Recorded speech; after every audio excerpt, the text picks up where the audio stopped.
May nagre-request na naman ng mga in-depth review ng mga barel dahil alam nila ito ang expertise ko dito, ako magaling.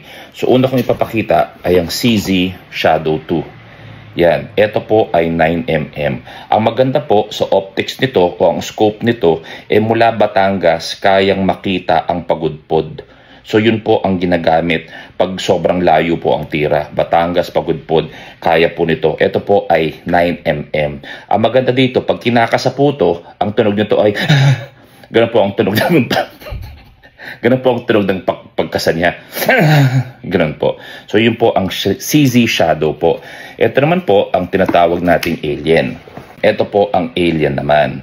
So ito po, ito, maganda rin po ito dahil ang scope po nito, ang optics po nito, nakakakita na ng mikrobyo. Ganun katindi po ang optics. Kaya nyo pong bumarel ng mikrobyo. Kaya nyo patayin yung natitira doon sa 99.9. At ito po ay 9mm din po. Kaya kung sakali man, dala nyo po ang dalawa, ang shadow at saka ito po, at sabay nyong pinutok, isang tinamaan, bale 18mm po ang tatama na dun sa target po ninyo. So lahat po ng yan ay isa yan sa mga expertise ko. Ang alien naman po, ang kasa po ng alien ay pag kinasa kasi ganun po yung tunog ng ito homemade. Pag kinasam ito, yung tunog niya pok, plok, plok.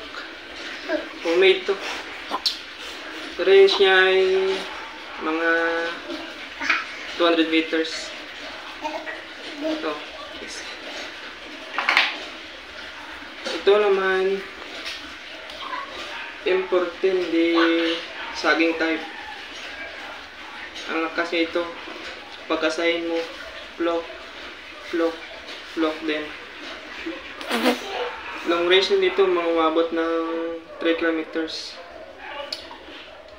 Kung sino man ang yung gusto bumili, available to.